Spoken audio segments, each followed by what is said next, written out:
going on, everyone? This is City Wrestling Radio, and this is City Wrestling Radio Retro Reviews. This time of year, it's Halloween. Or at least it's Halloween time of year. We're about a couple days, either removed or coming up on, whichever day you're watching this on, Halloween. That's why we're going to talk Halloween Havoc 1996 today. Ladies and gentlemen, you picked it. You picked it. Yeah, that's right. You voted. Jose put up the nominees last month-ish.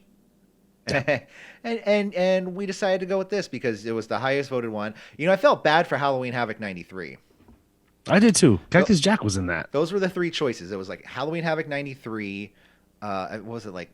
Havoc 96 and was it No Way Out? No Mercy. No Mercy. 2000, yeah. 2001? Yeah.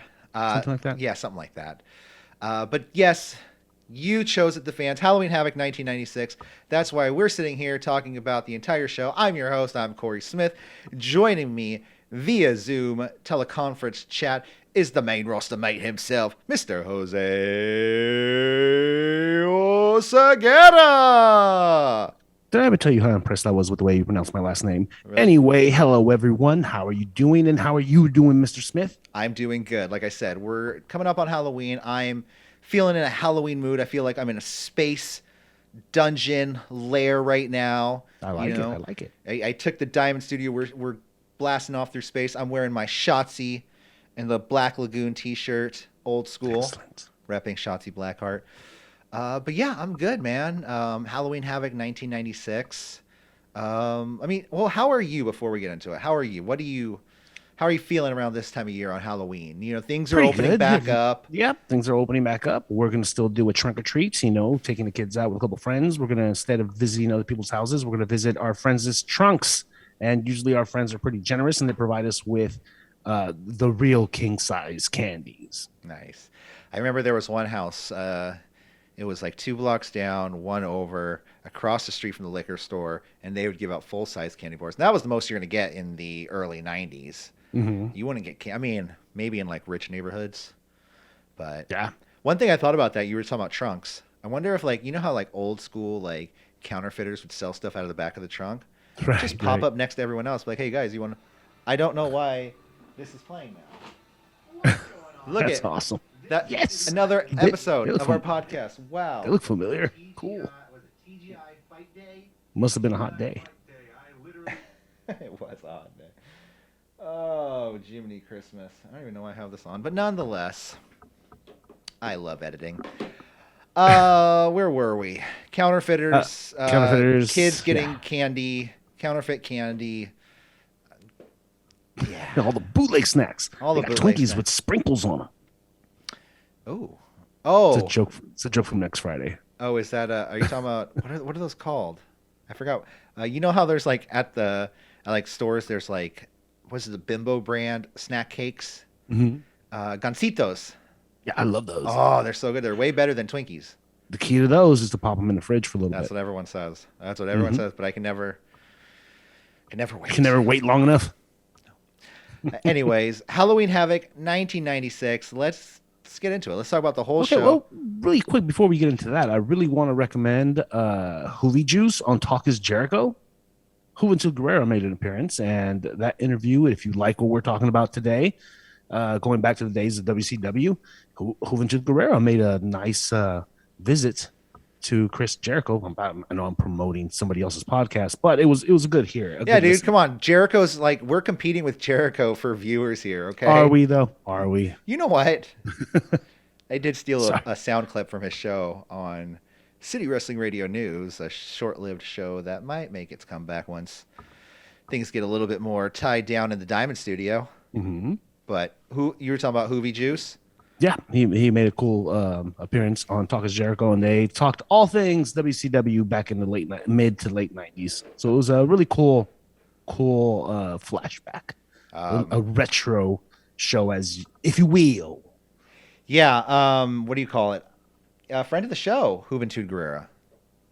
You know, he did a little plug for us, and we're internally grateful to that. Nice guy. He also talked on that podcast about the Mexicool gimmick. And, you know, doing that and how he kind of butted heads with Super Crazy a little bit And yeah, but if you want to hear more about that, go check out an old episode of City Wrestling Radio News. It's only about 5 minutes long. All the news you need in under 5 minutes, or however the hell long it takes me to put in all that news in under. Hey, that's pretty quality there. That's quality news given there. I'm giving it to you. Hard and All right. strong. Anyways, Halloween Havoc 1996. What did you think about this show overall? I had high hopes, and Yeah, as I don't those know I high did. hopes were satisfied at the beginning of the pay-per-view, Wow. all of a sudden, you put on these 2021 goggles and things just don't seem the same. Things took Well. a turn for the worse Well, on what you wanted to be the best part of the night. the fucking best part of the night was like the last 10 minutes of the show, but that In was not different planned. ways. Yeah. Exactly. Mhm. It's hard. It's one of those shows that had a lot of, like, it was decent. It was just like a mediocre show. After On about the paper, third- you're like, oh my God, this looks amazing. Well, yeah, I think we're also looking at that with 2020 eyes, saying like, oh, Jericho. What was it? Jericho versus Eddie Guerrero. No, it was Jericho versus. Or no, it was Jericho in the show. Sorry. Yeah, Jericho was there. It was Malenko, Ray, DDP versus Eddie Guerrero, which sounds amazing. Oh yeah, Jericho wasn't You have the Giant and Jeff Jarrett. yeah. Six Pac and Jericho. Yeah. So you have See, in his prime, Six Pac versus a very young Chris Jericho. there. That was his prime, you think? Yeah, I would say so. Oh, like I thought they were on, like they were coming on the verge of both of them like breaking out. Like they were really, because, I was going to save this line for later, but I'll give it to you now. I feel like WCW is one of those places that either had people that were famous in WWE or are going to be famous in WWE. Like Well, a the lot Bunch of of Three them. Kid was huge. Yeah, and then he was huge, and then he kind of like fell off as Six for a minute, and then when he came back to WWE as X-Pac, it was different. Like, and he took it to the next level with, even calling out the NWO his first night on WWE. Mm-hmm. Saying, Hogan, you said I couldn't cut the mustard. Well, cut this. That's great. Yeah. Anyways, but yeah, it was a lot of. Yeah, I wanted to like the show more than I did. Mhm. I'll say it like that. Yeah. But let's get into it. Let's kick it off with our first match, literally match of the night. Well, hold on. No, let's Contender for match of the night. let's start things off. We're a couple months removed of the NWO being formed. Right. It happened in August. Yeah. So we're about 2 months removed from them being formed. Hogan has already won the title, and now they're on their domination of title takeover. Take over the company. Right. But at the same time, they're still trying to figure out who they are. Definitely. Because I thought this was best NWO. With just the 6 people, 6 or 7 guys. Yeah, totally. And also best WCW because not all of their energy was focused on NWO every second of every minute of every hour. Well, it was stable heavy. Yeah. You had the it was. Dungeon of It Doom. You had the Four Horsemen. You had, NWO. You had, and then But that was wrestling back then, though, right? It was stables all over the place. That's why I don't NWO remember. was formed. I don't remember stables like that until that time. But I'm also younger. You know what I'm saying? Mhm. Like I started watching wrestling when I went to my first match when I was 3 years old. But like, I really started like paying attention to it when I was about 7 or 8. So in the mid to late 90s. Yeah. So I don't really remember stables in the early 90s. But then again, hey, I was just a kid. Right. Well, there was a ton of stables around that time. Uh, Not exposing my age or anything, but I was 7 years old too. yeah. So then also Hogan, Hall, and Nash have been running rampant in WCW, and Eric Bischoff demands them to end their tyranny. Ooh, Eric Bischoff. Ooh. I do love this though. That's like my favorite thing that Scott Hall ever does. Tony Schiavone, Bobby Heenan, and Dusty Rhodes. Hold on. I want to be Dusty Rhodes for a second. Hey, listen, baby, I'm Dusty Rhodes. I got the shortest sleeves upon anybody. Dude, this guy had literally his sleeve pulled up pretty much almost his shoulder. Yeah, but yeah, not yeah. enough. You know what I mean? I think his back like swallowed his sleeves. You know what I mean? And like his everyone's back wearing was the just- same shirt too, which is really funny because everyone's Oh, wow. sleeve Yeah. is like down here. Yeah, yeah. And I don't know if you caught on to this, but I felt like him and Shivani had something going, like they were going at it in the side. Like Oh, I didn't notice. I just thought it was friendly banter. you thought so? Yeah, I Uh thought it was just good banter. there were some moments where I wrote it down, so I'll get there, but I felt like they maybe didn't have heat, but they I did notice some long pauses though. yeah. But like I said, we kick it off with let's just say the main event because it was the match of the night. If I can leave that show after this and just come listen to us talk about it. Dean Malenko versus Rey Mysterio Jr. for the Cruiserweight Championship. To start things off, this was an incredible match. Like I said, match of the night in my book. I've said it before, and I'll say it again because I would not have enjoyed this match when I was a kid. But thank God that I'm not the uncultured swine that I was anymore. I have seen the light, and it is so beautiful. And its name is Dean Malenko. Oh yeah. Oh my God, this guy is effing incredible. You know what I mean? Especially him and Ray going back and forth. Ray being super young. Was he like Was he 19? No. He was like 20. He 20 became a something. pro when he was 16. Did Mexico for a couple years, then joined ECW at maybe 18 because of work laws. I thought it was 7. I thought he lied about that. Oh, okay, then like around 17. Yeah. So he was in ECW for what? Maybe a year and a half, Yeah. if that. So yeah, we're looking at maybe a 19-year-old Rey Mysterio. Let's see. Malenko takes it right to Ray as the bell rings. Then all of a sudden, maybe it was just bad camera cutting, but and I think it was because it didn't happen at all the rest of the night. But the fucking cameraman was just like zooming in and out, like close-ups of Dean Malenko and Ray, and I didn't get why. Like it was jarring. It was kind of nauseating. It happened for a minute. You know what happened is that cameraman was balancing his camera, and the director called the wrong camera out. Oh, Two, no. 1, 2, 2, 2. Wait, 2? No, 3. 3. I said 3. Something like that. Yeah. Yeah, exactly. Let's see. Oh, did you notice that they had to actually tag in Mike Tenay? Oh, well, Mike Tenay was. We don't know any of these moves, so coming in is our lucha expert. They're like, Mike Tenay's backstage. You could tell he's backstage because everyone's like, "Yeah, baby, listen, I'm gonna talk," and then, "Yeah, I'm gonna say something," and all of a sudden, "Yeah, I'm gonna say something else," because his audio was completely different. Yeah, totally. And he had to give us a rundown on why lucha masks are important. Yeah. He's the Excalibur of this man. And you know, like watching these like mid-90s. Excalibur is the Mike Tenay of AEW. No, well, yeah, but you know what I mean. Yeah, a lot of this is like, I just see a lot of AEW in this show. You know what I mean? Totally. You know? But you see how AEW is better. They have learned from definitely. They have learned from shows like this. Yeah. Tony Khan has watched. Maybe he watches the retro review. Really, Con? Thank you, buddy. I appreciate it. I know he does. I mean, we've been on conference calls together before. It's not like I was on a muted line and I didn't get to say anything. It was. So these two men, Dean Malenko and Rey Mysterio, go back and forth, looking absolutely incredible. At one point, Dean looks at the ring post at a Rey Mysterio mask that he brought with himself. For no apparent reason. He stripped them of the mask earlier in the week. A couple weeks prior, yeah. And he looks at the mask, he's like, "Oh, I have this mask. I do. Oh, it's so good." It's like he's like, "Dude, what are you getting off on?" I don't know if it's for power or what, but he distracts himself and receives a drop kick. You know why? What's he that? was like wondering, why is the mask he have 50% more material than the one I have? That's not cool. Dude, it's basically a fucking thong of a mask.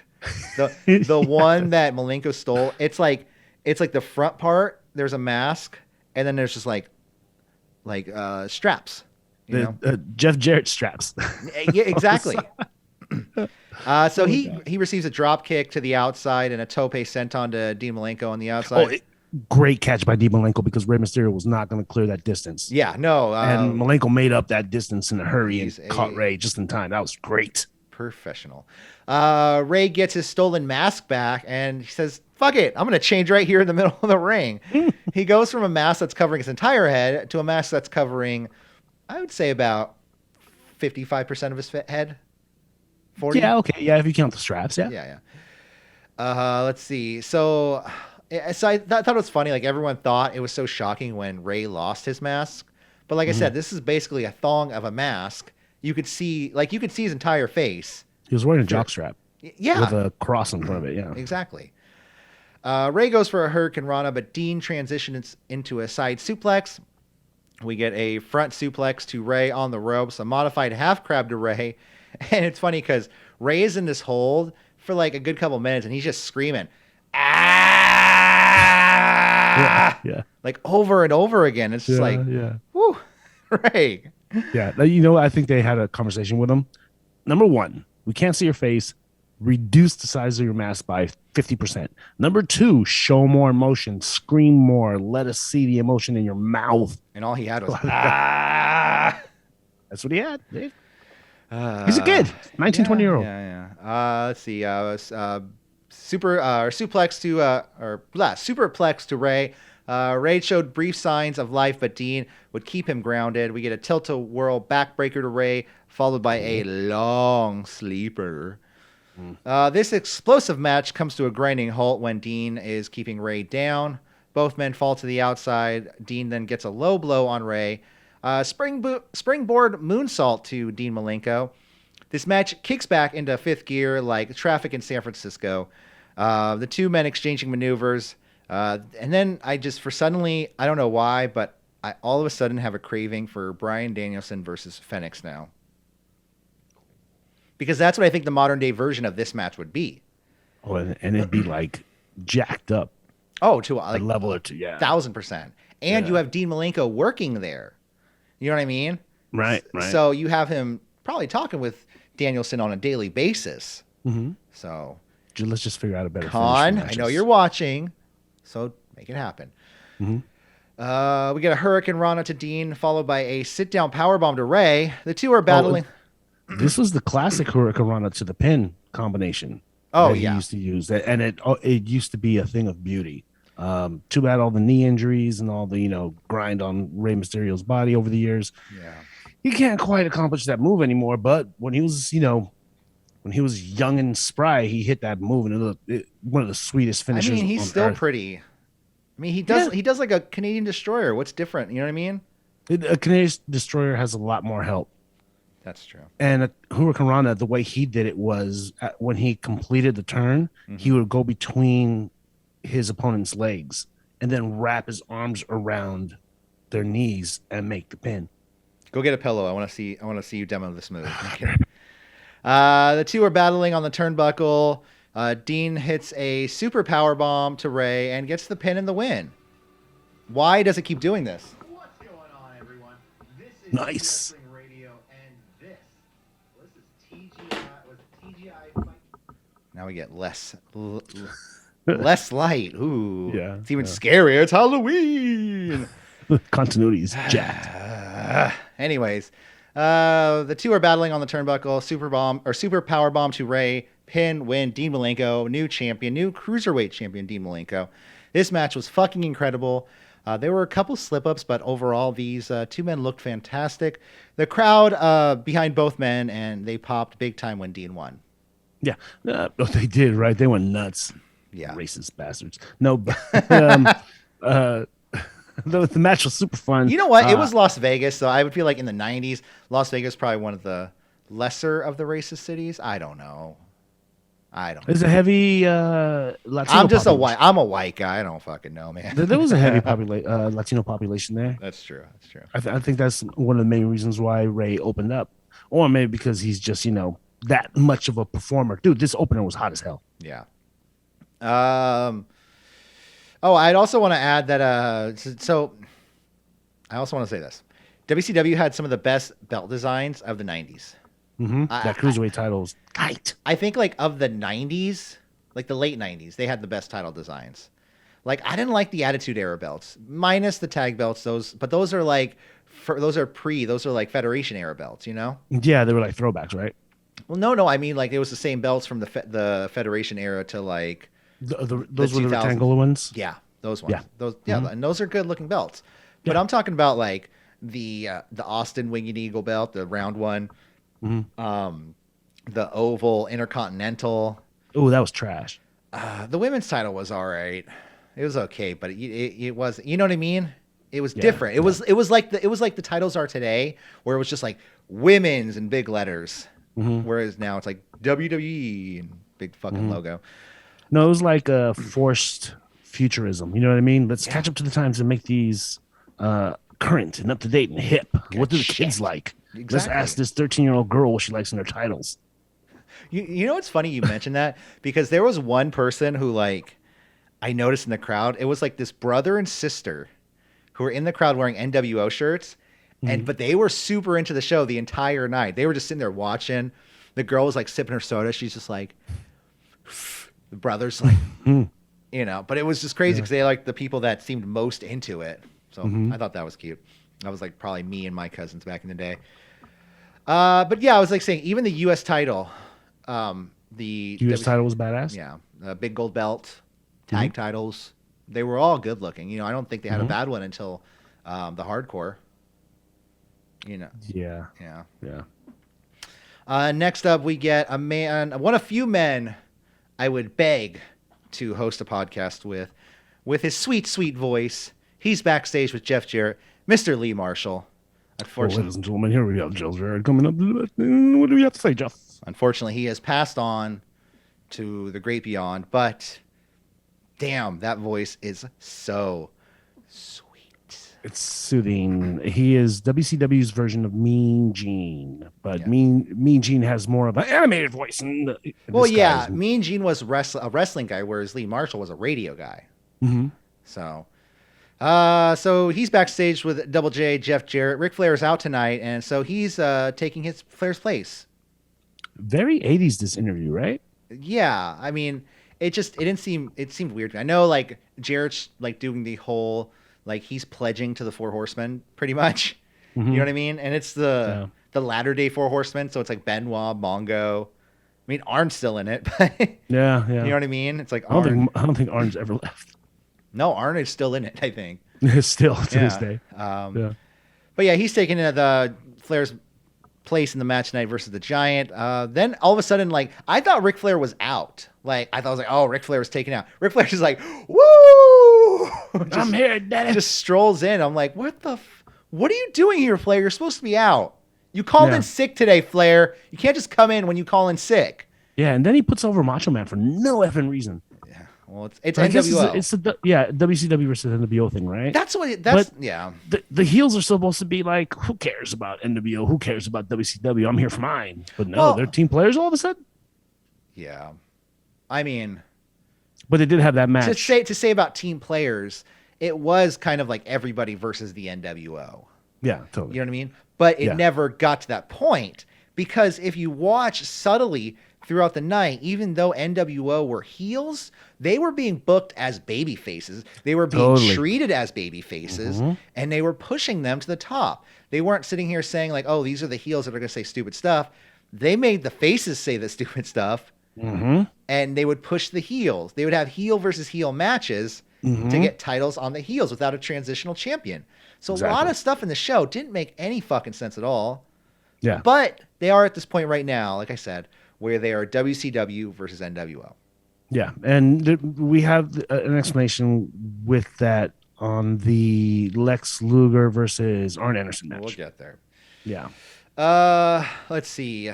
I love how Flair just like woo. Okay, so they're doing this thing where every other word, Flair's just like, "Yeah, Daddy, woo!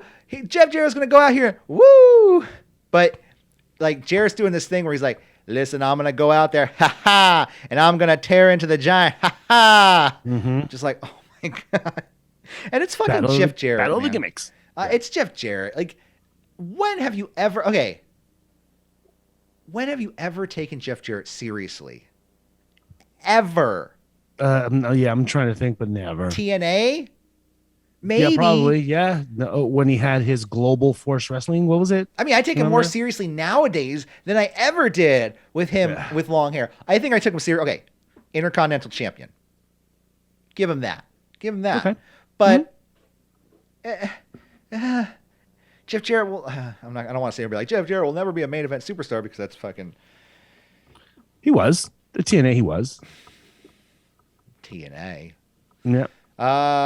Yeah. So then we get the Battle of the Ring, which is something I was never, ever aware of. Which was the Battle Bowl. You get a ring, a diamond ring. I guess. I mean, they have the Dynamite diamond ring now, so that's Tony Khan must have been watching this. You know, this is where he got the idea from. But I was never aware that. Even as a kid, I was like, "What the fuck? What? A ring? Okay." Yeah. I was like, I don't remember that either. That must have been like a one-time thing. So no, I don't think so. I don't think so. Really, it was like something like an award given yearly. Yeah, like the Crockett Cup. Yeah. So, anyways, Nick Patrick is. Sorry. Speaking of the Crockett Cup, did you catch that Crockett RIP tombstone? Yeah. Oh, what a dig. Yeah. So Nick Patrick is reffing this match, and just I think that's like the biggest story of the night is heel referee Nick Patrick. Yeah. Did they ever say why his neck was all jacked up? I think he was attacked a few weeks earlier. Do we know about who? I mean, we could have done our research on it, but yeah. I was doing other research and I couldn't find anything. We'll get there. I'll tell you what I was researching. Okay, so apparently Eddie won this ring back in August, and DDP has since stolen the ring, but he lost it. How do you steal a ring? Well, how do you leave it in his locker? How do you steal a ring? I mean, yeah. I mean, fucking. I stole stuff when I was a kid, you know, dude. Sure, but leave that ring at home, bro. People steal money from banks all the time. I don't condone it. Never steal money from a bank. If you're listening to this podcast, I don't want you listening to us if you steal money from banks and don't give us any of the money. But nonetheless, it's yeah. I don't know. He stole the ring. That's like stealing somebody's gold medal. Look what I stole. Somebody else's accomplishment. Yeah. I was about to say something, but I'll tell you later. And this match saw a slow start, but a lot of headlocks. A lot of headlocks to start the match. Eventually, very WWF, yeah. Yeah, which is funny because these two guys have never been to WWF yet. Yeah, one guy's an ECW and a Japan guy, and the other guy is strictly power plant. Yeah. Listen, baby, he was homegrown at the power plant. Eventually, DDP is thrown into the ropes and gets a little lucha libre action himself off, where he grabs into the ropes, where he kind of was it like not the spider, but I don't know what the fuck it's called, but you know what I'm talking about when he like grabbed the ropes. You know what I'm talking about. The Tajiri move. That's the no, that's the tarantula. Never mind. Yeah. I forget, but okay. Yeah. Anyways, DDP does some lucha action by grabbing onto the ropes, but he gets drop kicked out to the outside. They battle on the outside and back in. DDP crotches Guerrero on the ropes and takes control of the match. I love though how DDP does this high jump back and forth into the ring. It fakes me out every time, and it's just awesome. DDP. Another thing I'll say about this match is you got two very cunning wrestlers, in their style. So they're doing very like cheat-tastic type of stuff with each other. Yeah. And that came off really, really cool. Well, Eddie's not he's not a heel yet. Like he's not like he didn't do the heel thing. Like I thought he was I thought he was the face in this match. Like I thought he was. Yeah, he was the face in this match, but he's been a heel before, right? He didn't come in being a face. I mean, probably an ECW. I mean, I haven't watched the full ECW catalog yet. It's right on my watch list. We'll get there. Yeah, we'll actually have a show on it. But yeah, no, this just shows like great thought into a lot of these reverses that they had with each other. Yeah, and a lot of like rope-a-dopes. Yeah, really cool, really cunning. Or what? Or a lot of guys. What did Dusty say? A lot of mole bole or bole mole. Yeah. I hope that's not fucking like some like down south racist term that I've never heard before. Oh my god! Please God no. Ooh. Well, if it is, I'm sorry for saying it, and I'm just an idiot. So Eddie or DDP tries to pin Eddie with his feet on the ropes, but Patrick for some reason Patrick, who's like you find out is like helping DDP. But also not. I don't get it, man. He's just trying to screw people in WCW, I guess. Yeah, and it looks like it's just seed planting for the rest of the night. Yeah. Because he got a ton of matches too. Yeah. He was in there a lot. So Shivani asks, he says, what is that? He says, where is that diamond ring? We haven't seen it in a while. And Dusty just starts going on about a whole lot of nothing. He starts going on. He's like, well, listen, Guerrero is a proud man. He's come from a proud family. You know, he's going to really take it to DDP. And I was like, that didn't answer Shivani's question at all. He's asking where the ring is. You're just like, Dusty, I love you, buddy, but duh. You didn't want to say, I don't know, Tony. I just don't Listen, know. Tony, I don't fucking know. See, I didn't take it, and I saw DDP with it. I was having a drink. I was like, hello, ladies. How you doing? I'm not privy to discuss backstage news, brother. Yeah. Let's see. Like I said, this is where I kind of feel like there's a little bit of tension between the two. I don't know. Maybe you were saying it's just like banter, but DDP, I deleted a whole lot of nothing and I left the result, and that doesn't make sense if I say it out loud. So Eddie mounts a comeback and hits a dive to the outside off the top rope. DDP hits a flapjack to Eddie, and here's more evidence of the back and forth between Tony and Dusty. Tony goes, "Oh, a flapjack." He goes, "What did you say?"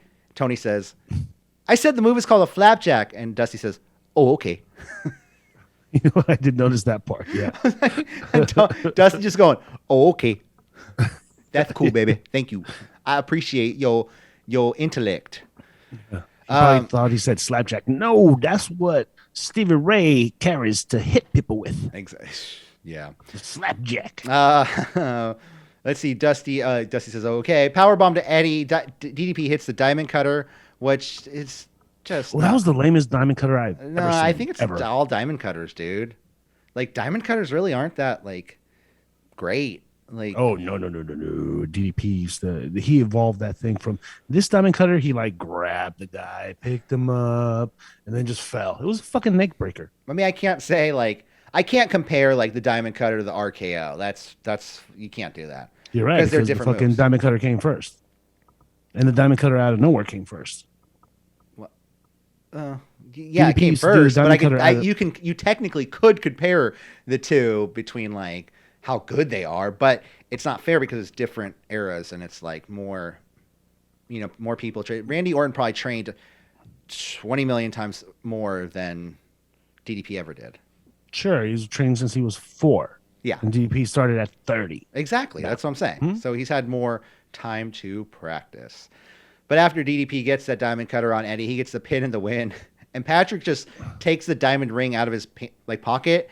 But then he goes to the corner and he's just like, "Oh, here's the diamond ring. I found it, guys." It was in the turnbuckle the whole time. Oh my God. What?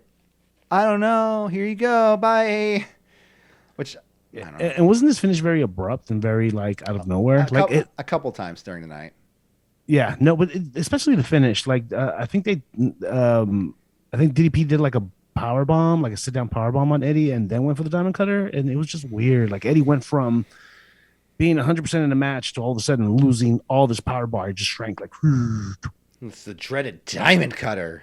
Yeah, They'll cut a diamond. It just felt weird, but it was so weird that I was digging everywhere on the internet seeing if he got hurt, because it legit to me looked like they cut the match short because of that. Yeah, but I didn't see anything, so maybe we'll find out on tomorrow's Monday Nitro. Mike Tenay, he's backstage. Oh, so sorry. So where was I? I did not like this match at all. It was horrible. I thought it was going to be great, man. But, other than the cool little reverses that they did with each other, the cutting spots I was talking about. Yeah. I mean, this match is just average. It's all right, I guess. I didn't even think it was average.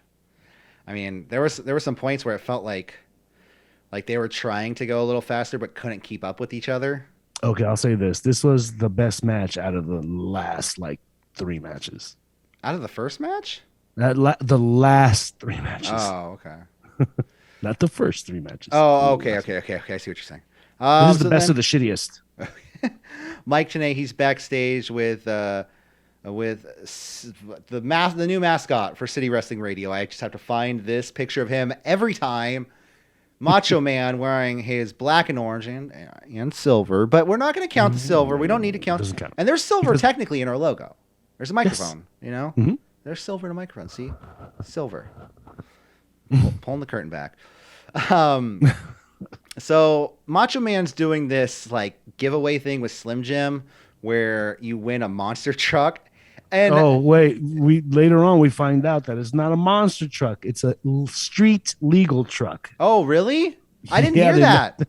They mentioned it during the main event. Oh my God, somebody's gonna win that thing!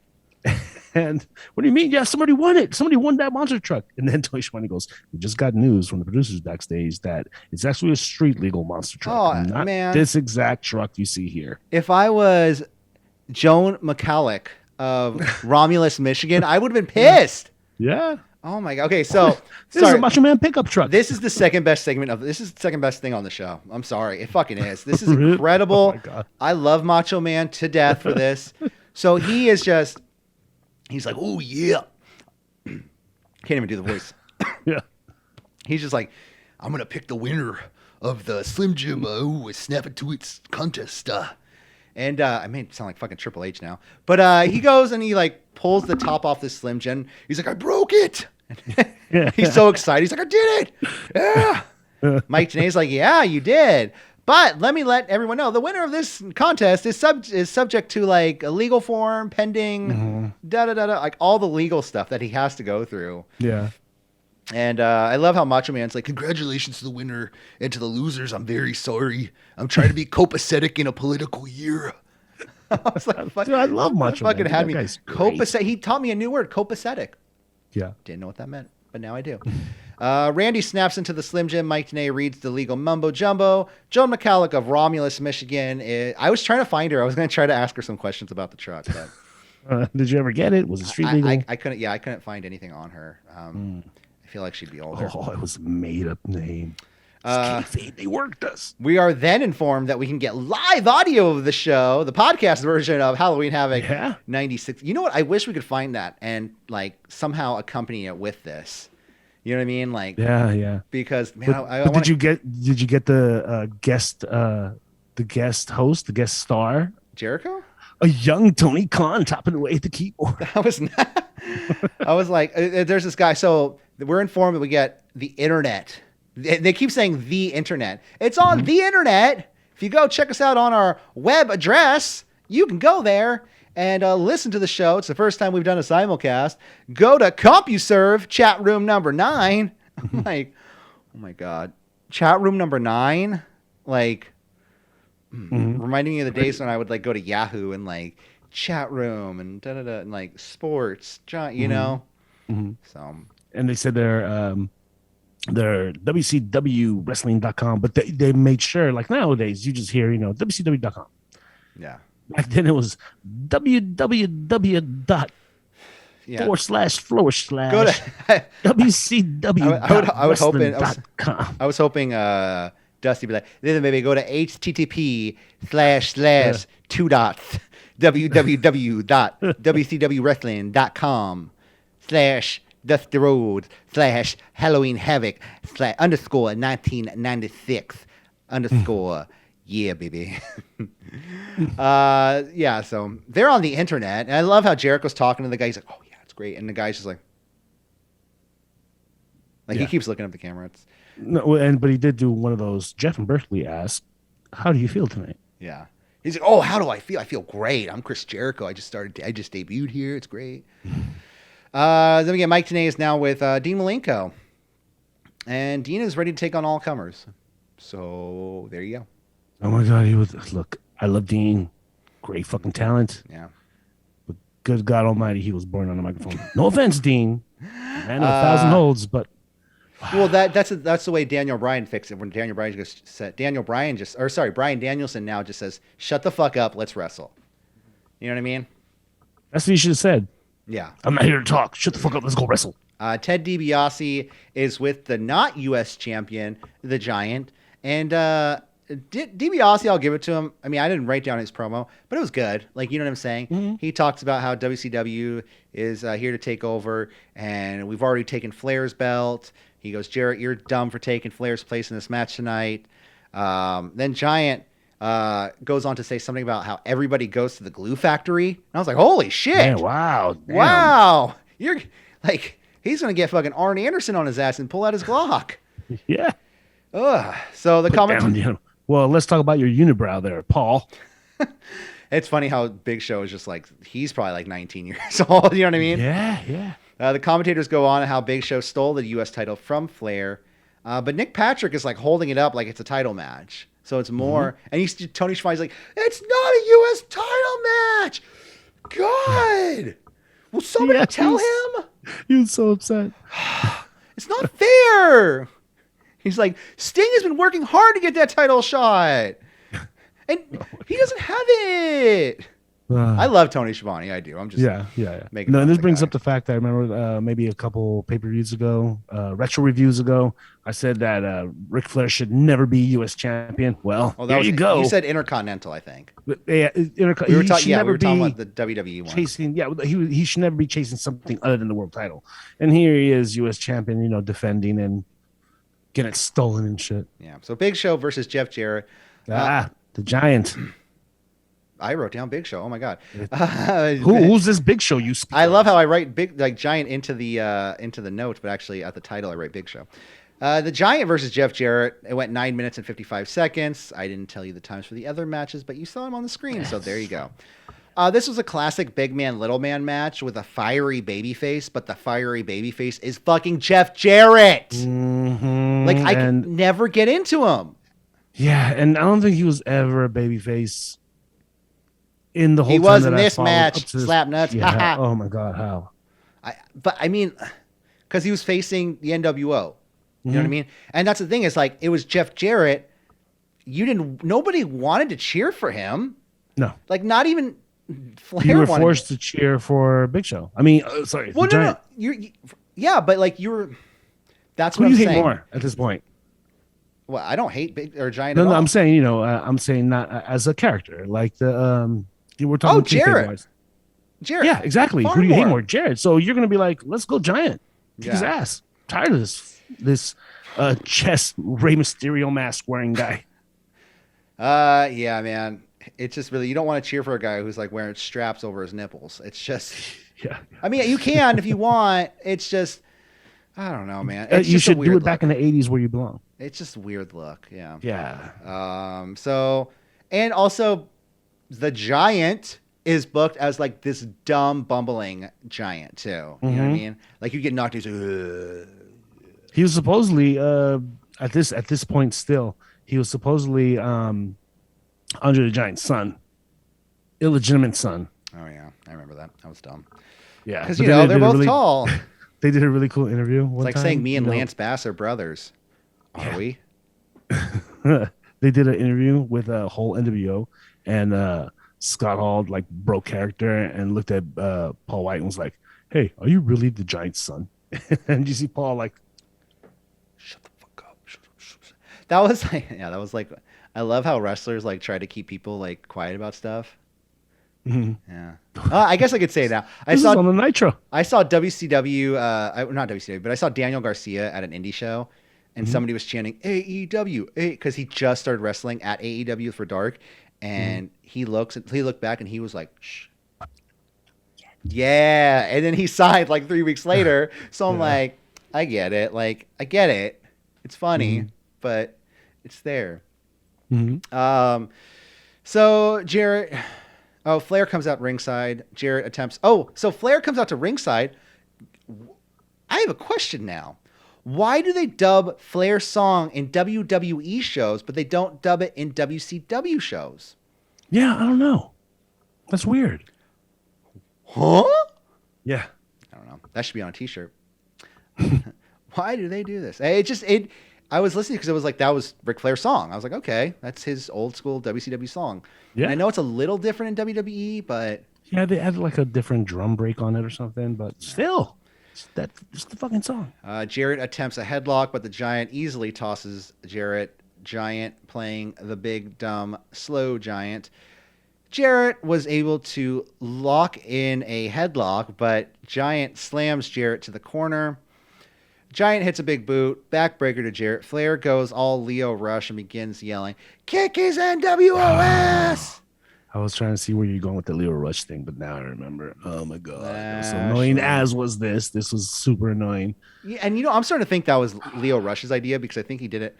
I don't know. Don't quote me on this, but I think he did it when like in, oh, no, I guess he didn't do it yet. He's just cheering on Dante Martin being like annoying. But it's this close to him getting on a mic and going, Dante, Dante. Mm-hmm. It's just Giant just beating down on Jarrett, and I just feel like this match should just end already. But it doesn't. It continues. Jarrett goes for a power slam on the Giant. Ah, come on. But the Giant collapses onto Jarrett. Jarrett begins a slight comeback, hits a double axe handle and a crossbody, knocking Giant down. The two battle on the outside, and Jarrett goes for a figure four, but Giant just reaches over, picks up Jarrett by the throat, and begins to chokeslam him. But Flair sneaks up from behind and hits Giant with a low blow, and that's your DQ win. So there you go. You know, there was just one impressive move that I got kicked out of, and that's his drop kick before they go outside by Jeff Jarrett. He got ups. He got up there on the Giant. Yeah. Nice looking drop kick. But other than that, there were no Well, highlights it's a here. fiery babyface, Jeff Jarrett. Yeah. Everyone was How cheering come for the him. Horsemen, for some strange reason? Well, they want to. It's the Giant. It's the NWO. They gotta, you know. Which you know, it's like I don't know. I'm to this day. It should have came to the end before the Wolfpack. It should have ended before the Wolfpack. The Wolfpack should have, and if the Wolfpack did exist, it should have been like a year later with some members being like, "Hey, these guys are hanging out. What's going on?" And all of a sudden, like, "Hey, baby, we're back." Yeah. You know what I'm saying? Like, do it like a movie, not like a television show. Yeah. And remember, Scott Hall was all about saying we're putting the band back together. Well, bro. You, Wait, recently? You literally never. No, this is back then. Oh. Around when they started like, declining. And I think when they did after the Wolfpack thing, I think so. NWO never really broke up. You know, they were always a thing. I think there's a secret society in wrestling. I really fucking do, dude. Like if you look, I think it's like this secret stable. Like I don't even know if it started with Hall, Nash, Shawn, and Triple H, but like, look at like Triple H is a made fucking man, dude. Mm-hmm. Made. And like then you see nowadays, like everyone's still doing the Too Sweet. Why did the Bullet Club start doing the Too Sweet? Mm-hmm. Why did and I know people could say, well, it's because like they were an offshoot of NWO Japan and like they got dude, no. Like I know I'm Eric a complete. Bischoff got the whole NWO idea from Japan. What was the group they got it from? It wasn't NWO though, right? No. It was like a different group. But there was that were all eventually an black and white. NWO Japan. Yeah, eventually. But Eric Bischoff got this idea of some major. Was it face. the Great Muta in NWO Japan? Didn't he have like the NWO face paint? Yeah. And this is after the fact. So that's my conspiracy theory for the month. Like I think there's a secret wrestling society stable that continue. I think Balor's involved, AJ, Kenny, the Bucks, anybody who is like anybody in wrestling, because it's all top competitors like that. You know, You think that's why Scott Steiner's so bitter? that could be. He was never They brought never into. let me in. And look at where Scott Steiner is compared to where is HBK? He's running NXT pretty much as like the top guy. You know what I mean? Like there's still Vince and Pritchard, but he's pretty much running the show. Yeah. So I don't know. I want to get some people to talk. I want some people on the show to start talking conspiracy theories about Let's wrestling. go. Where was I? Okay, For so CWR and on. yeah, conspiracy wrestling radio. There you go. The Horsemen run down to the ring for backup, and that was that. So then Ted DiBiase is with six. Six Pac because they drink beers. Oh, I thought it was because of Tupac. Yeah, that too. Oh. He said, listen, baby, Six Pac is there. He's with Ted DiBiase. And this is when I realized that they have their own entrance. Like, I thought they were just up there for a moment. But this is like the dedicated NWO entrance.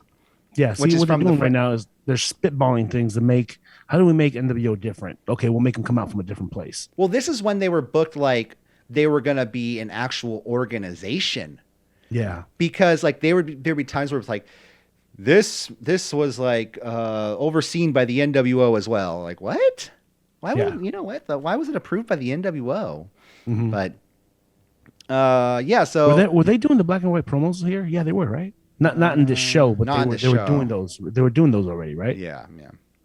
Yeah. So Six is facing Chris Jericho. This match went about 9 minutes and 49 seconds. This was a good match, but these two are I felt still at the precipice. Precipice? I'm Sure. saying it wrong, but whatever. Of their career, because like they are just about to hit the upper echelon. Like, because they really, once Six goes back and becomes X-Pac, his career takes off. Like he's with DX. He's taken care of. He's in that secret organization. You know what I mean? Yeah, I guess he was considered a little buddy here, right? Yeah.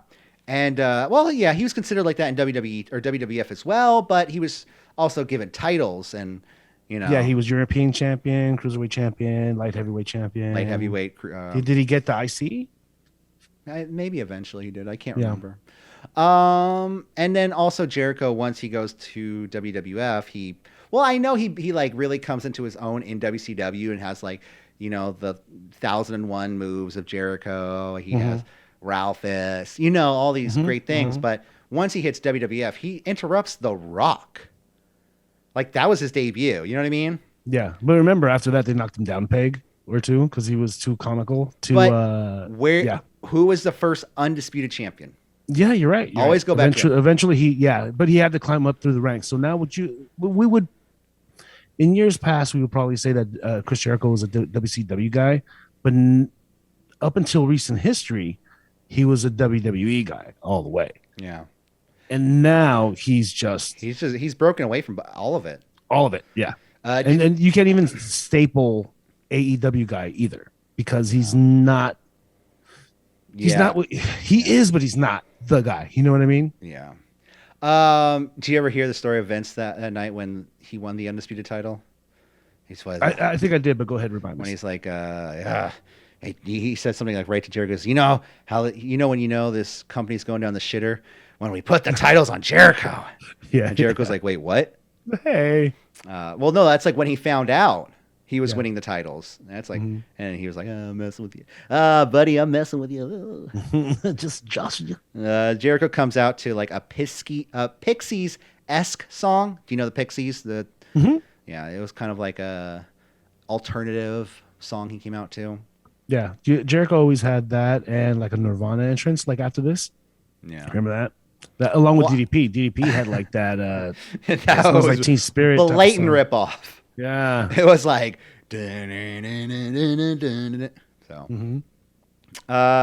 so these two go back and forth, flying around the ring. Jericho jumps on the turnbuckle and is drop kicked off by Six.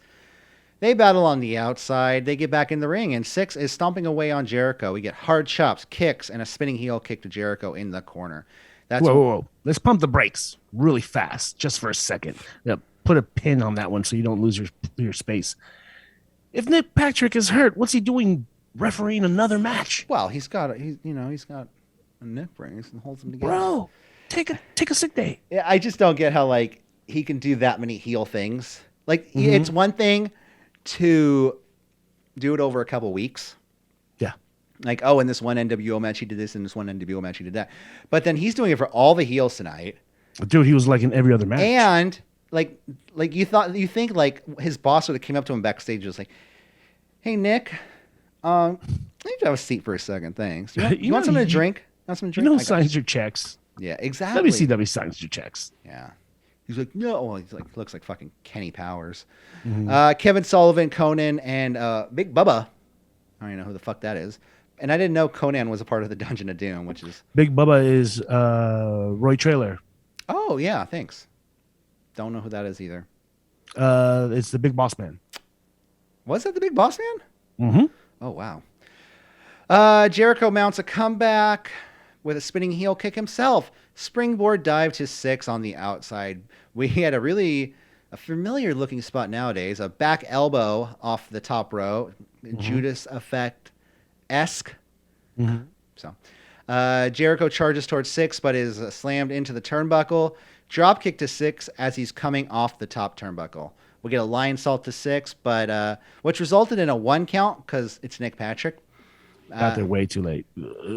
Jericho got Six down with a springboard crossbody. Patrick fucks over Jericho yet again with another slow count.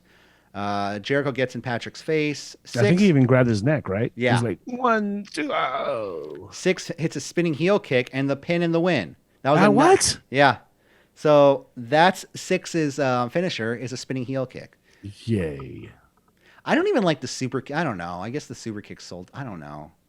It looks better. A spinning kick looks like, Like a move that What's it, everybody does. and all the divas do. Most divas that don't know how to wrestle much, their spinning kick is like that's Lana's move. Yeah. Whose I move guess was nowadays, but I'm thinking of like back in that day, I was like, I would not see fucking Terry do that. that? Yeah. Terry Reynolds.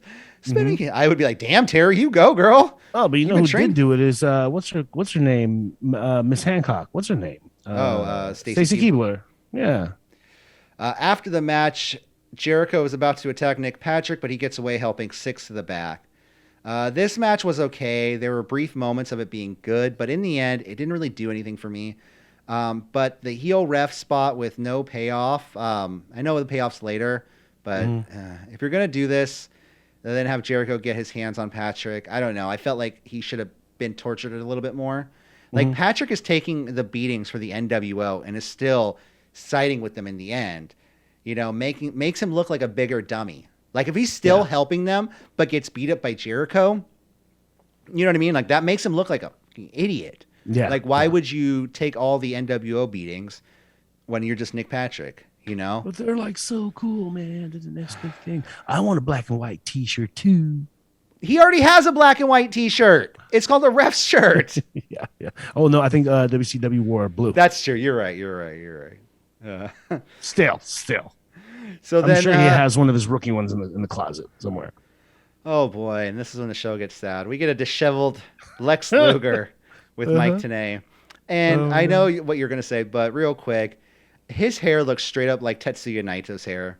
Like it's all like fuzzy and frilly. Like I was hoping he'd just be like tranquilo and like yeah. No, he teased it and he dyed it to the point that it's just almost dead. Like you could see that it's dead hair.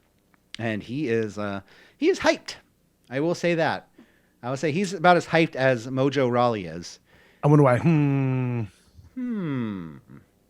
But nonetheless, I'm not MJF. I'm not here to point fingers and make fun of people's addictions. I'm here to talk about Arn Anderson versus Lex Luger. Oh, hold on. Before I get to that, though, and I was talking about this promo, Lex Luger is the most WWF wrestler ever. Because he goes, like, he is like the perfect WWF wrestler. Because he goes out there and he says all these, like, big words that mean nothing. Until he gets to WWF and he fails miserably. But go ahead. But no, he was in WWF. He was there before this. He didn't go back. Hold on. No, he didn't go before back. this. You're right. Because he made his re-debut in WCW at the first Nitro. But he was like he came up in WWF. No, he came up in WCW. NWA did WCW. Okay, well, whatever. He started there, then he moved to WWF. Whatever. I could see why Vince loved him. Yeah, That's all I'm saying. and then totally. He's totally made for WWF. I mean, unless you give him a stupid gimmick like the Narcissist, or make him the Great American Lex Luger. That was all Vince. I think that's just how Vince saw himself. Vince was living vicariously through His guys. Luger. Well, yeah. Not so much nowadays, but back in the day, it was him more Luger. I don't know. Yeah. Well, who came first, the Narcissist or the All American guy? I think the Narcissist did. Yeah, I think you're right. Because All American, Narcissist was early '90s, and All American was when he was going against Yokozuna on the.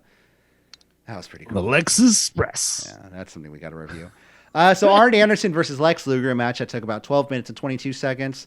So no Glocks needed in this match. Arn Anderson's going to solve it with his bare hands. Because Arn goes for a lockup, kicks Luger in the gut to continue the beatdown. Arn whips Luger into the corner while turning his back to Luger. This prompts Luger to intensely pose in front of Arn. Because I hate that. That's like the taunt in a video game. I never understood why that button was there. Well, yeah, I think like if you do it, like your special meter goes up a little bit, but. Well, okay. Never had a need for that. I just use a drop kick. No, I just play the custom matches where you put all your specials at 5. There you go. Start at 5, opponent at 0. Yeah. Luger begins striking on Arn to a press slam. Luger knocks Arn to the outside. Arn is grasping his leg as he comes down. Back in the ring, we get a power slam to Arn. Sullivan, Conan, and Big Bubba are cheering Luger on ringside, not for the love of Luger, but because the Dungeon of Doom hates the Four Horsemen. At one point, Sure, okay. Heels versus heels again. It's all he. That's the thing, is like it's all heels in WCW. Like, Yeah. and that's why like the fans were desperate to like somebody at the time. And you get this cool faction who's like, yo, we don't care, we're different. Hey, yo. Which I'll give it. The Outsiders were pretty fucking cool. Hogan's a fucking Except when they wrestled, but okay. yeah. At one point, Dusty goes on to talk about how Lex Luger, he talks about him. He's like, he's going to rack on. He's like, he's going to rack him. When are you going to rack him on? When are you going to do it? When are you going to put him in the rack? And that's when Schiavone begins, kind of says almost the same thing. He goes on to say, like, he goes, well, we don't know when Lex Luger is going to get that torture rack in, because he doesn't know. And Dusty replied, he goes, is there a parakeet in here or something? Because you just repeated what I said. Oh, that's hilarious. And Tony Schiavone replies, he goes, yeah, there's a parakeet, and he's a bigot. What? What the fuck was that? Where'd that come from? I know. Holy That's shit. what I'm talking about, though. Like, I know he just the word bigot is probably thrown around a little bit looser back in the 90s. Yeah. Maybe somebody Didn't carry the weight. Maybe somebody called Dusty a bigot, and he's like, no, sir, I'm not a bigot. And Schiavone was just like ribbing him a little bit. Yeah. But I did kind of hear a chuckle out of somebody. I don't know who it was. Maybe it was Heenan. Yeah. You know what I mean? But it was one of the most shocking moments of the night. I will say that. Wow. It wasn't the most shocking moment It went right of over my people head. shooting from the hip, but Right over my head. Arn catches Luger with a back elbow, but is quickly crotched on the top turnbuckle, leaving Arn hanging from the top. Luger begins stomping down on Arn. We get a spine buster come back to Luger. Arn goes for a DDT, but Luger holds onto the ropes. Luger mounts a comeback. Luger stops himself from bumping into the ref, but it doesn't matter because Arn just pushes him into the ref anyways. Arn goes for a chair shot on the outside, but Luger dodges. Arn is catapulted into the ring post. Luger grabs a chair and begins beating down on Arn on the outside. And it's just like the entire night. It's just rules don't fucking matter, man. Yeah. It's like, why do fans care more about rules than like the wrestlers and the companies? And you know what? You know what's funny is that Ric Flair gets DQ'd for giving a nut shot to Oh yeah, I was about to say to Big Show, to the Giant. Yeah. to the Giant, but right here we get a DQ over. I don't know. Yeah. We get back in the ring. Luger applies the torture rack, and he gets the submission win. So it's really funny because he locks in the torture rack, and it just looks really weird because he has Arn up there, but he's like bouncing, but he looks like he's like just an uncoordinated old white man trying to twerk. Like he's just like, and the ref's like, stop it. Don't twerk, Luger. And he's like, I'm going to twerk. So, this match was good. I will say that, but I didn't feel like, and there wasn't any heat behind it. Like it was like a cold cheeseburger. Like, did I like it? Yeah. I like cheeseburgers no matter what. Give me a cheeseburger. Oh, here's where we get the heat. It's because of the storyline behind this match was that Arn Anderson and the Four Horsemen teamed up or reunited with Lex Luger because Lex Luger used to be a Four Horseman himself back in the day. They reunited in a match against NWO, maybe in last week's Nitro or maybe the pay-per-view before this one. And something happened where Lex ate the pin, but he didn't give up. That's what Tony Schiavone was talking about. Well, he didn't give up. He didn't give up. You don't have to give up. If you get pinned, you don't need to give up. So, and Arn was accusing him like, of lying down or giving up or not trying enough or not being into it enough. So Lex took Arn offense. is a grumpy man. Yeah. Yeah, Lex took offense, put on his best Aquanet, and they went out to wrestle. Okay. So after the match, Luger weirdly keeps the rack, like I said, held in. He looks like he's bouncing up and down like an old white man twerking. We get a WCW hotline promo with Lee Marshall. Oh, ladies and gentlemen, you have to call this hotline. Why? Because Sting has been missing for a while. If you call this 900 number, you will find out what is Sting doing What's happening with Sting? Where is he? Hey guys, this is Sting. I've just been chilling, getting some nachos. I went to go see Speed last week. Have you guys seen Speed with Sandra Bullock? It's a great movie. Sandy's a great actress. Did I miss anything? What's going on? Yeah, no, and at this point, I think Sting hasn't gone full face paint. I think he's rocking the eyes, though, like the old Sting makeup. No, I don't think he is in yet. black and white. I don't think he is yet. I think we're still waiting for that, like, that, was it the Warrior-esque makeup where it just, like, comes down to, like, here? Yeah, that's the classic Sting. Sting used to just do the eyeballs and the cheeks. Yeah, yeah, You know, he but never white. went full on. Yeah, where he had the short hair. It was, like, still short hair, yeah. Yeah, but the cool thing was He's he at grew home out growing. his blonde. He already grew out the blonde. Yeah. It looks weird, though. I loved it. I love that look. We get Mang and the Barbarian, the Faces of Fear, versus the other two members of the Four Horsemen, Mongo McMichael and Chris Benoit. Which this match, of all Chris Benoit matches, it's just to see Nancy out there is just, Yeah. it hit me a little harder this time. Yes, and you know what? And also having Kevin Sullivan in the crowd too. Well, it's like that whole angle is going on right now. Yeah, You know what I mean? Yeah, Like, totally. Like there's a reason why he's so pissed off in the crowd. Yeah. And Conan, bring him over here. Bring him over here. Yeah. This match went about 9 minutes and 23 seconds. Mongo and Mang start the match. Multiple shoulder tackles. They go back and forth. I don't know. This is You one of see those. the big brain on Tony Schiavone? What's that? Did you hear it? What? He was like, back in the day, you could only do one save. Oh, per yeah. match. That- If you do two, you'd be disqualified. But No. that's allowed now. The old Crockett rules, right? Or no, was it the Crockett rules or It was might it? have even been before that. No. Who was in charge of WCW? Jim Hurd, No. Anyways, Crockett. there's another name that's synonymous with WCW in the late 80s, early 90s. Crockett. Anyways, Benoit has control until he headbutts Barb, which is short for Barbarian. I'm just going to call him Barb here. Okay. Don't headbutt Barb because Barb has a very strong head because, they're, Tongan wrestlers in the 90s. So, of course, their heads are made of steel, apparently. Yeah. They begin to isolate Mongo. Benoit tags in, but Faces of Fear keep in control. Barb and Ben go. Barb hits Ben with a super belly to belly, double falling headbutts by the Faces of Fear to Benoit. Very cool. We get a suplex smash combo to Benoit by the Faces of Fear. Ref's back is turned and Mongo hits Mang with the Halliburton, the metal briefcase, which I totally remember that. I was like, what the fuck's a Halliburton? Yeah. It's just the the name of of brand, right? It's a brand, right? Was that the same? Was that the same Halliburton that Dick Cheney owned or whatever? Maybe. I mean, the weapons grade suitcase, I guess. That's true. Flying headbutt to Mang by. I always wanted one. I always wanted one.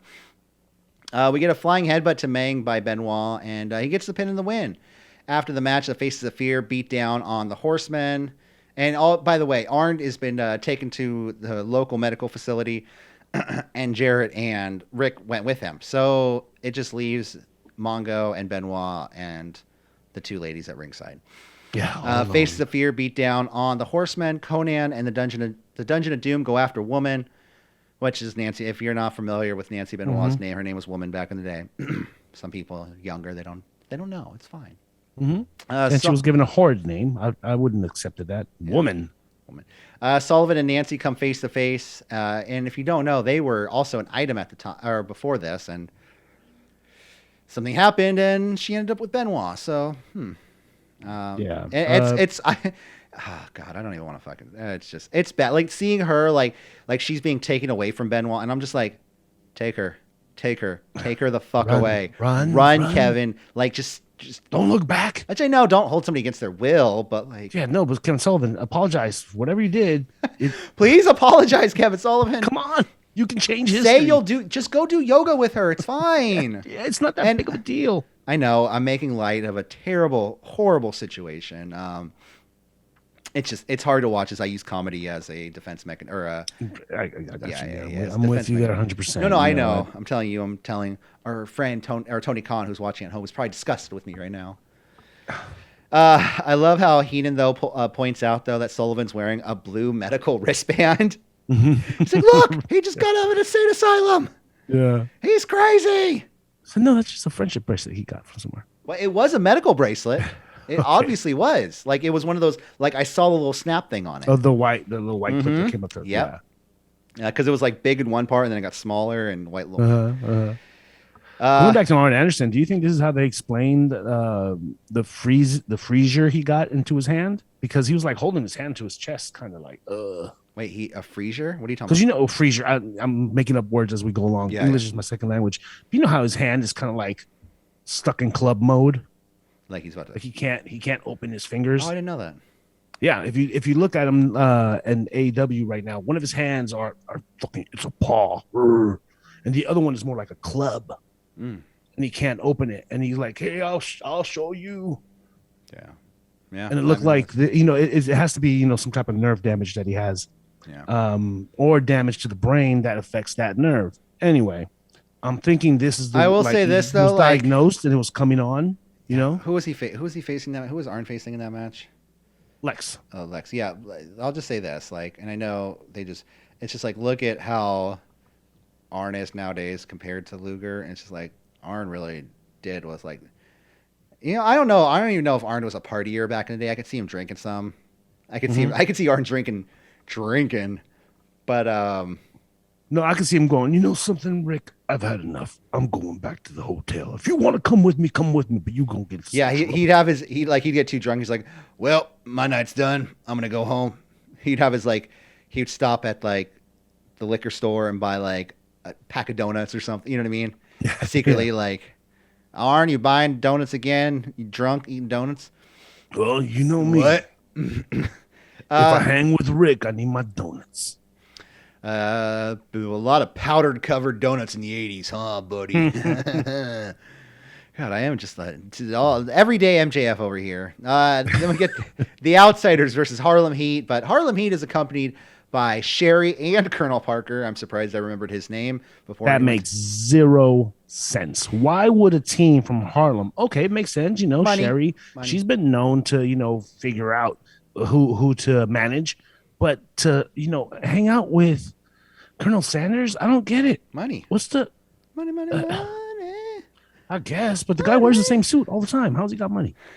Yeah, it's true. It's true. I hear you. So Hall and Nash, they fucking look like $1 million. They do. They do. And they're cool as shit at this point. They come out to the ring, and Harlem Heat come out to the ring. And I don't know if this is the first time I've noticed this, but either this ring is smaller than a regular ring, like a lot smaller, or these guys dwarfed the ring. WCW rings are infamously smaller than WWE rings. But I didn't notice it with like Malenko and Ray. But because they're like 5'2". Exactly. But you have everybody in WWF, they're all 6 foot and above and 300 pounds. 6'5" and above. You know what I'm saying? Yeah, you had Stevie Ray, Booker T. Booker T is he's like 6'3". I've met him before. Hall is like, I think Hall is like deviously tall. Like, or deceptively tall. Yeah, he's also deviously tall. He towers over Shawn Michaels. Yeah, and Stevie Ray. So I think Stevie Ray is taller than Booker T. Yeah, exactly. And Meteor. Yeah, Booker T, who's 6'3", is probably the smallest guy here. Yeah. Hall and Nash grab the belts from the ref before the bell rings to pose with them. Usually a sign signaling that it's bad luck for them and they're not going to win the titles, but they're being pushed to the fucking moon. So yeah, and you know what? The Harlem Heat should actually should be doing all the facey moves. No, they don't though. They're they're heels. They play super heels. They're with super Colonel heels. Parker. They're with Colonel Parker yeah. and Sherry. Like Sherry, I could understand. Like okay, like she could be at this point we're inventing the word tweener. Not a face, not a heel, tweener, and that's what the Outsiders are. That's what we're inventing as we go. You have to be going somewhere to be a tweener. You can't stay a tweener. I don't know. It's just me. That's what I think. But nonetheless, Hall and Nash, they post the belts. Booker and Hall start the match. Something happens in the crowd, and I feel bad for everybody in this match because everybody is just like... And there's a match going on. Everyone is just like, what's going on Get over him. there? They kicked him out. Yay! Yeah. But dude, Wait, it was like 5 minutes. It was like 5 minutes long. Yeah. Then we go on. Sherry is just yelling shit ringside. Both men go back and forth in the ring. Hall knocked to the outside. Ray takes out Hall. Ray. What? Oh, yeah, Stevie Ray. Stevie, I was like, Ray Mysterio's in this match. What the fuck? Oh shit! You know what just hit me? What? While you hit the wall there, I sparked a new one. Aren't Hall and Nash the invaders from WWF? Yeah. Why are they painted as faces? They're invading. They're the enemy. That's what I'm saying, dude. Like WCW WCW has nothing but to go off of people like villains, and let's push our villains as the faces. They were completely trying to do something completely different than what anybody in wrestling at the time was trying to do. And they failed in the end. In the end, they failed. Yeah. Well, For a moment, they were doing good. Thanks, Hulk Hogan. You know what I mean? Using that stroke that had major. That's another show. Yeah. We should definitely do a conspiracy theories. There you go. CWR. So let's see. CWR Anon. Stevie Ray and Hall are in the ring. Hall spits in the face of Stevie Ray as he tags in Nash. And that's just a big no-no in the. It was gum. It was gum. Okay. Yeah, I saw it bounce like. Well, eventually Stevie Ray spits back, and there ain't no gum in that. It's no gum. Yeah, you're right. Ray takes over, beating down on Nash with some aggressive strikes in the corner. Sherry rakes the eyes of Nash. We get a combo gut punch into a scissor kick to Nash by Heat. Heat are beating down on Nash, kind of building the heat on him. Nash battles back and gets the tag to Hall. Hall comes in with a head full of steam, striking Ray. Booker is tagged in. Nash takes a cheap shot on Booker, and the crowd cheers. I mean, I don't know. It was just like every time the NWO took cheap shots, the crowd cheered. Yeah. You know what I'm saying? So fans continue to cheer every time they beat down on the Heat. We do get a cool spot, though, where Booker, he comes off the ropes he comes off off of an Irish whip from the ropes. Booker went for a crossbody, but Hall catches him and gave him a one-handed overhead press slam, which was really fucking cool. Hall and Booker are the champs here. You know what I mean? Oh yeah, they are working. Yeah, Nash didn't do much in this match. Yeah, Stevie Ray is known as the muscle of the group, but yeah, Booker and Hall are just carrying this match. Booker gave Hall a flying air kick. Spinning heel kick. Two exchange sleepers. The two men charge into the ropes and then bounce off each other's heads. That's when Booker gets a lukewarm tag to Stevie Ray. And I love this tag because, let me just demonstrate it. So this is Stevie Ray's hand. And this is Booker T's hand. Booker T's hand's like over here. And he's still crawling towards the corner. And Stevie Ray's like, hey, tag me. You can't reach me. Oh, God, you can't. Come, just fucking tag me, dude. And he tags him. And then Ray runs wild on both members of the Outsiders. Ray picks up Hall to throw him into Nash, which was a nice spot. We get a Harlem hangover to Hall, but the ref, instead of counting the 3 count, he escorts Booker out of the ring. Nash comes into the ring. So does Colonel Parker.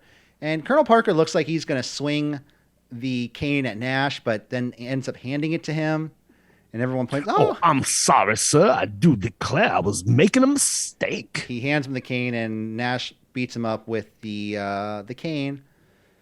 And they go home and split a bucket of chicken, yeah. Yeah. Hall gets the pin and the win on Ray. And I believe this is the Outsiders' first WCW tag title win. Tag title win. So you're witnessing history here. Us talk about their first title win. Wow. I will say that. Yeah. I'm thinking at the time, I don't remember what I was fanboying over, but I'm pretty sure I was super NWO mark, and I was probably going for Hall and Nash the whole time. I mean, yeah. Today, when I saw, not today, but when I saw this pay-per-view, I was totally a, Harlem Heat fan. I'm trying to get these guys to shake Colonel Sanders and defend the titles, but nope, it's inevitable, like Thanos. Yeah. So yeah, this was a good, solid tag match, but the finish was sloppy, and whatever. It's not my fucking company, so yeah. And I'm glad it's not, because I would have lost a bunch of money. Then we have peak midlife crisis Hulk Hogan here, or sorry, Hollywood Hulk Hogan. Dude, Hogan doesn't fucking know who he is. He's skinny as fuck. He is. He's paper thin. Well, remember when he made his return to WCW? I think it was at Bash at the Beach. They had just gone through all that WWF steroid trials. Yeah. Oh, that's when he was staying. Yeah. So he had to get off the stuff. Well, we don't know what he was doing. Allegedly. So Hogan, the top heel of the company, the leader of the NWO, the cool, the keep it real stable, the guys who are like, hey, we don't baby no one, promotes his new movies, Three Ninjas and Santa with Muscles. Yeah, and that's where you got the headpiece from, right? The headpiece? Is that where you got it from? Yeah, he's wearing a flat top. Oh, dude, I swear. No, I saw that. I saw it pulled off later, but I swear to God, I thought that was real for a moment.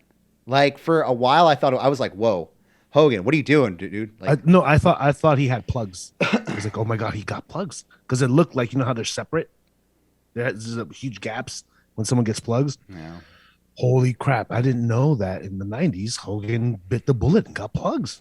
Yeah, no. So Hogan apparently has this new catchphrase where he goes, NW rules, and it's time for Hollywood. I'm like, what? Oh my God, yeah. Hogan does, like I said, he doesn't know what the fuck. The outsiders are like, let's get the fuck out of here, dude. Hogan's no, dude, I was totally waiting for him to go NWO rules, WCW drools. Macho Man versus Hollywood Hogan, 18 minutes and 37 seconds. Michael Buffer is still making his introductions. This is really weird. So Hogan's coming down as his music's playing. Michael Buffer is doing his whole, let's get ready to rumble. Mm-hmm. And he's still doing Hogan's intro while they start playing Macho Man's music. Mm-hmm. And then they were like, no. They turned down Macho Man's music, let Michael Buffer finish, but he never introduces Macho Man.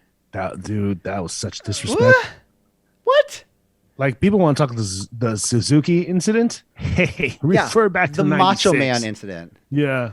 And it's also funny because he goes, this match has been sanctioned by the WCW, the NWO, and the Nevada State Athletic Commission. I was like, this match is sanctioned by the NWO? When did they get fucking certified? Yeah, when did they be asked? WCW was like, no, fuck you guys. You guys are invading. Get out of here. Hey, it's the internet. Brand new tool. They got certified overnight. Yeah. It's weird having... Thank you, WCWWrestling.com. Buffer is so behind. Like I said, he has to stop for Macho Man's music to play and for him to come out. Macho Man comes out and he goes to the side of the ramp and introduces his Macho Man monster truck, which apparently nobody won earlier in the evening. Sorry, McCormick or whatever her name is. Katie McCall. I forgot her name. You said Joan McCulloch, I think it was, of Romulus, Michigan. Star Trek. That's why I don't think the person was fucking real. Yeah, even the town sounds fake. Savage tells Hogan to get rid of his stooges and his bag handlers and get out of the ring. And these two men are just reliving their fucking heyday. This is like one of the worst things about WCW is that they just they're giving Hogan all his wins back and all his, any match he wants to redo from WWF back in the day. I don't even think he lost to Piper, man. I mean, to Macho Man. He's never lost to Macho Man. I mean, he probably did once. Anyways, there's a lot of bullshit in the beginning of this match, and it's fucking nothing. There's nothing going on. No, you know what? Hogan has had a history of just disrespecting Macho Man, dude, left and right. And I'm not talking about, personally, behind the scenes, professionally.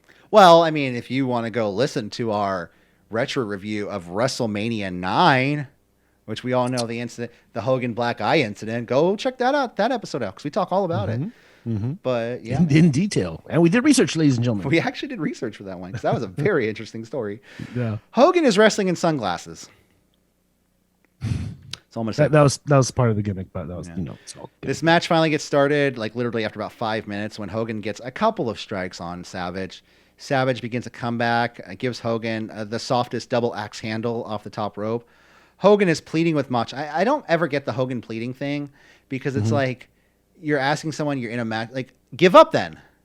Yeah. Turn around and tell the referee you quit. If you don't want me to hit you. Yeah. It's classic 70s style heel. That's what the heels did in the 70s, maybe even the 60s. But, Hogan was trained. But Hogan did it with, right? Didn't Hogan do that with Andre? He did it with everyone. Okay, this is something I have written on my notes. I'm glad you touched on it. Heel or face, Hogan has the same wrestling moveset, regardless. Oh yeah. He does that scratch to the back, that's super heelish, that he's been doing on everyone since God began Earth. He does all that talking, and it's always shit talk. It's never faces don't shit talk. Mm-hmm. You know what I mean? Not in the 80s, not in the 90s. This is the worst it's gotten. So, yeah, he just doesn't change. He is who he is, and he'll never change. So let's see. He is more mobile though. So, but you know who 1996 Hogan reminds me of? Seth Rollins. Fucking like, it's the exact same character. Hogan in 96 and Seth Rollins in 2021 are the same fucking guys. They both are cocky bastards. They say stupid shit. They're both super into themselves, and like they think they're faces. You know what I'm saying? Because Hogan doesn't necessarily look over and go, "Fuck you fans, bleh, you guys suck." He's like, "You NWOites, I'm gonna win for you." You know what I mean? So it's like, and Seth Rollins, he goes, "Oh, hold on, everyone, don't worry, I'm gonna give you what you want." So I don't know. It could be said. Seth Rollins, Hulk Hogan.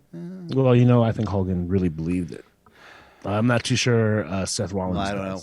The only the history books will tell. They will. Come on, Colby, Mr. Lopez. Savage kicks Hogan and pulls the wig off his head. They had me, like I said, they had me fooled for a while. Hogan tries to flee, but Savage grabs Hogan and brings him back into the ring. Savage goes for a chair on Hogan in front of the ref, and nobody gives a shit. Oh, that was the softest SAWFT softest headshot ever committed by anyone ever. Well, who was it? What was talking about last time? The soft chair shot. Hogan does give. Was it Hogan or was it Savage? Savage gave it to Hogan. Okay, maybe it was wrestlers from the 80s didn't know how to do chair shots. They didn't lay into him. They were just like, "What? You want me to hit him in the head with this metal? No, yeah. That's fucked up, dude." Yeah, no, he kind of just ran into him. So then Miss Elizabeth comes out to the ringside in literally the most beautiful dress of 1996. Frills. Looking pretty good. Frills. Pretty good. Well, she's her boobs are also just like pushed up to the top of her dress. So I mean, any guy's gonna be like, "Oh, you look very pretty." But her dress is very nice too. I'll say that. And she has a long back. Yeah. Does that make sense? This is the joke is from like a Jesus Amaro, one of my favorite podcasters, and now on pay TV. Anyway, that long back, meaning there's no bump in the back, so it's just a long back. Well, very gorgeous lady. Don't body shame Jose. God. I'm just describing the road. I'm not cancel. I'm not dissing the road. I'm just describing the road. But she's gorgeous. She's hot. Let's see where we go. She comes out to the ring. Savage attempts to pants Hulk Hogan, and we get full Hogan ass shot, which I'm surprised. Well, and they kind of fuck up. They tried to do that spot, and they mess up, and they had to do it again because I think Hulk had to pull up the front of his pants or something. Dude, he was wearing nothing under that. Dude, and who suntans in the G-string? I know you're from Florida, guy, but dude, I can see if you look closely. Well, I take that back because I saw it with his wig on, so it was probably the wig. It was probably the line from the wig, but I noticed there was like a straight line across the head. So I was like, "Oh, look at that tan line." Well, no, he always wears that bandana, rain or shine. Yeah. Hogan uses Elizabeth as a shield. Liz gets in the ring to cover Savage. Then Hogan grabs Liz and drags her to the corner and says, "You're mine." Dude, they have a checklist and they're knocking all of them off. Yeah. Liz grabs someone or something out of Hogan's hand. We don't know what it is. It's some sort of gimmick. It's a slapjack. The ref is he gets knocked out, and out comes Mark Curtis and Nick Patrick, both other officials. And everyone's hoping Mark Curtis will take over the match. But no, Nick Patrick takes over. And yay, Nick Patrick takes over as the referee. Okay, here we go. Foreign object, check. Downed ref, check. Nick Patrick, check. Slow count, check. Manager interference, check. Giant run-in, check. Fast count by villain ref, check. They hit everything. Well, Macho Man hits there wasn't really a fast count. That wasn't a fast count. He hit him with the gimmick, so... Yeah. Macho hits a scoop slam, elbow drop, and goes for the pin, but Patrick stops counting at 2. So that's another thing. It was he got the visible 3 count, but Macho Man begins to beat down on Patrick, but Hogan somehow gets the gimmick in his hands and swings at Savage. Savage grabs it, strikes Hogan with it. Savage goes for the elbow drop, but DiBiase stops him and knocks him off the top. Out comes the Giant, choke slam to Macho Man. Giant rolls Macho Man into the ring and rolls Hogan on top of him. Pin, win, fucking bullshit. That's what it is. You know what else is bullshit is Hogan got elbow dropped, right? Yeah. Yeah. A bucket of ice water revived him. Well, it's ice water. Dude. Oh, I'm back. I'm back. Have you ever watched a comedy from the 70s or 80s? You pour water on something. Yeah, Whoa! You know what would be funny if Giant just came out with a glass full of warm water and put Hogan's hand in it. Would have been better. He woke up pissing on himself. Damn it, Giant! This is a bullshit combination of NWO finish plus an 80s WWF rematch. Bullshit that happens in WCW for no fucking reason. Nobody wanted to see that. Nobody wanted to book it. And I'm sure the only person that was really looking forward to the match was Hogan. You know what? I'm sure they thought, you know what? But this is Vegas. By the time we get to the main event, the fans are going to be trashed. They're not going to remember this finish anyway. So Hogan gets on the mic and he says he's tired of Ted Turner and he's taking over. And that's when Bagpipes starts to play. And my goodness. For some reason, he can't put two and two together. What's going on? Oh, the music's for me. Yeah, I'm a little Scottish. Out comes the rowdy one, Rowdy Piper. And he came out with somebody, but I don't know who the fuck was with him because they never made him. Like, you saw that person who looked like he was with him. They looked like a Scottish thug. You know what I mean? Yeah. Mm-hmm. Roddy says he's coming here to break Hogan's monotony. He says, I'm not here to represent WCW, NWO, SPCA, or SOB, but I could be one hell of an SOB. And he says at first, he says, I'm just as big of an icon as you, Hogan. And he says, you know what? Screw it. I'm shooting here. I got my time. And Giant kind of moves up a little bit and he says, calm down, Sprout, calm down. And he really looks at Show fuck it. But he looks at Big Show like, you better fucking not, kid. I'm gonna ruin your life if you fuck with me. He starts. For those of you that don't know who Sprout is, yeah, it's the Big Show. No, do you know what it refers to? No. Okay, you know Jolly Green Giant, right? Oh yeah. Ho ho ho! And he's on the the frozen vegetables. Oh, there's packaging. a little one. For a while, there was a little Giant, and that was Sprout. So like I said, he begins to shoot. Rowdy Piper does, and I think he really does. What a shitty joke. Because Hogan, there's points where Hogan's looking up the ramp, is this guy fucking serious? Yeah. Are we still on the air? Yeah. Oh, dude. So he begins to start talking about WrestleMania and how he didn't say I put you over, Hogan, but he says if it wasn't for me making you look good, you would have never made it to where you are today. I'm just as big of a superstar as you. I'm just as big of a movie star as you. He's a bigger movie star. To this day, I think the name Rowdy Piper is right there with Hulk Hogan. It's like Macho Man, Piper, Hogan, even Sergeant Slaughter. Right below. Piper, Hogan, and Macho Man are the three most well-known names of wrestling. Sergeant Slaughter has an action figure that's not associated with wrestling. That's true. It came with guns. Yeah. Okay. Bigger movie star, Piper.